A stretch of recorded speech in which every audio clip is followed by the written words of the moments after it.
Article 1er. Sont nommés vice-premier ministre et ministre aux fonctions en regard de leur nom, les personnes ci-après. Vice-premier ministre, ministre de l'Intérieur, Sécurité et Affaires coutumières, messieurs Kazadi Kinkonde Peter. Vice-premier ministre, ministre de la Défense nationale et ancien combattant, messieurs Bemba Gombo Jean-Pierre. Vice-premier ministre, ministre de l'économie nationale, messieurs Kamere Lwakaningini Nikingi Vital. Vice-premier ministre, ministre des Affaires étrangères et francophonie, messieurs Lutundula Apala Penapala Christophe. Vice-premier ministre, ministre de la fonction publique, modernisation de l'administration publique et innovation du service public, messieurs Liaou Eboua Jean-Pierre. Article 2.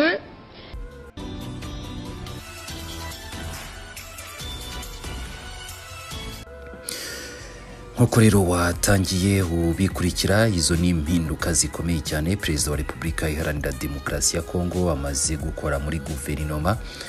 Ni impinduka aho asa naho yahinduye guverinoma yose, ndetse na minisitiri w'ingabo Gilbert Kabanda we yamaze gukurwa kuri uwo mwanya, ushyirwaho abandi batari no muri iyo guverinoma. Tugiye gukomeza turebera hamwe byinshi bitandukanye bigaruka kuri izi mpinduka.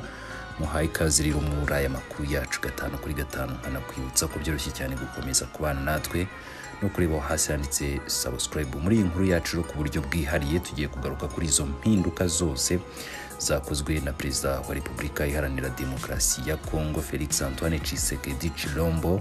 Ni impinduka yakoze muri guverinoma, ndetse yahaye imyanya ikomeye noneho abarimo Bemba na Kamere nk'uko watangiye ubikurikira. Ni Perezida Felix Antoine Tshisekedi Tshilombo wa Repubulika Iharanira Demokarasi ya Kongo yakoze impinduka zikomeye muri guverinoma y'igihugu cye, zanasize yinjije muri guverinoma y'igihugu cye abarimo Jean Pierre Bemba ndetse na Vital Kamere.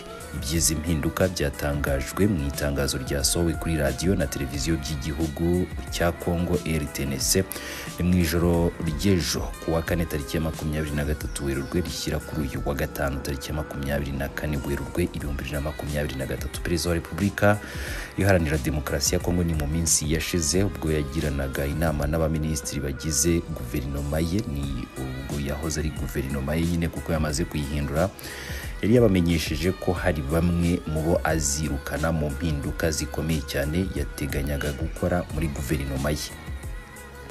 Impinduka Tshisekedi yakoze rero zasize Repubulika Iharanira Demokarasi ya Kongo igize abaminisitiri b'intebe bungirije 5 bavuye kuri 4 yari isanganywe. Ni mu bahawe rero inshingano z'abaminisitiri b'intebe bungirije barimo na Vital Kamere wahoze ari umuyobozi w'ibiro bya Tshisekedi, wagizwe minisitiri w'intebe wungirije, akaba minisitiri w'ubukungu, ndetse na Jean Pierre Bemba wagizwe uwungirije akanaba minisitiri w'ingabo.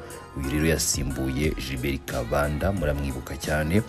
Mu magambo atangaje yagiye agarukaho avuga uburyo biteguye gutera igihugu cy'u Rwanda n'ibindi. Abandi bahawe rero bene izo nshingano barimo Peter Kazadi Kankonde wagizwe minisitiri w'intebe wungirije ushinzwe umutekano w'imbere mu gihugu, Christophe Rutundura wagumanye inshingano ze nk'uwungirije ushinzwe ububanyi n'amahanga, cyo kimwe na Jean Hervé Mberlu Biyosha wari usanzwe akuriye urwego rushinzwe iperereza ANR, wagizwe minisitiri w'intebe wungirije ushinzwe abakozi ba leta. Uretse ba minisitiri b'intebe bungirije, Tshisekedi yanashyizeho abanyamabanga ba leta bakurikira: hari ushinzwe ibidukikije yitwa Baziaba Masudi Eve, hari ushinzwe ubutabera Mutombo Kisese Loze, ushinzwe ibikorwa remezo n'imirimo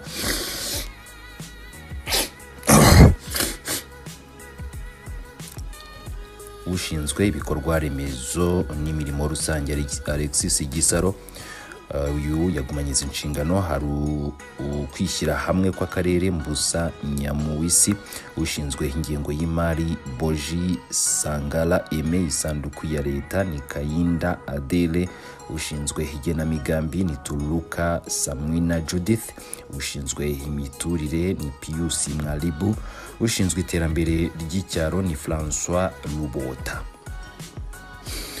Perezida Felix Antoine Tshisekedi yanashyizeho ba minisitiri bakurikira: hari uw'imari Nicolas Kazadi, ubuzima Samuel Kamba Mulamba Luga, hari uw'ubuhinzi Jose Mbanda, w'amashuri abanza n'ayisumbuye n'aya tekinike ni Tony Mwanda, hari uw'ibikorwa ubwikorezi mu mbabarire Erika Maka, hari uw'uburobyi n'ubworozi ni Bokele Adiriye, uw'inganda Julie Paluku agumanye izi nshingano, hari uw'umurimo n'imibereho myiza y'abaturage ni Claudine Ndusi Kembe, hari uw'amashuri makuru na za kaminuza Muhindo Nzangi nawe wagumanye izi nshingano, hari ubushakashatsi bwa siyanse ni Kabanda Gilbert, uyu yari minisitiri w'ingabo, twabikomoje dutangira iyi nkuru. Wazamini Nzamba Kalambanyi w'ibikomoka kuri petroli cyangwa se hydrocarbures, yabaye Mbundimbu Didier, w'amaposta itumanaho n'ikoranabuhanga mu itangazamakuru n'itumanaho Auguste Kibasa Maliba ushinzwe ikoranabuhanga digitalization, yabaye Ebolonde Kolongele w'ibijyanye n'ubutaka ba Aime Sakombi Molondo, w'ubucuruzi bwo hanze y'igihugu yabaye Jean Lucier Busa, uburenganzira bwa muntu haba Fabrice Puwera, ubukerarugendo haba Didier Manzenga, uwitangazamakuru n'itumanaho nk'ibisanzwe yagumanye umwanya we ni Patrick Muyaya. C'est une rencontre d'évaluation du processus de paix et de pacification de la partie est de la République démocratique du Congo, théâtre d'affrontement entre l'armée congolaise et les rebelles du M23, appuyés par l'armée rwandaise. Au menu de la rencontre entre le président de la République, Félix Antoine Tshisekedi Tshilombo, et son homologue angolais Joao Lourenço, passer au peigne fin les différentes étapes franchies dans la recherche d'une paix durable sous les auspices du facilitateur désigné par l'Union africaine et l'EAC dans la crise sécuritaire entre la RDC et le Rwanda, parrain de la rébellion du M23. Après l'accueil à l'aéroport avec tous les honneurs habituels, le président de la République, Félix Antoine Tshisekedi Tshilombo, s'est rendu au palais présidentiel de la Cidade Alta où l'attendait son homologue Joao Lourenço.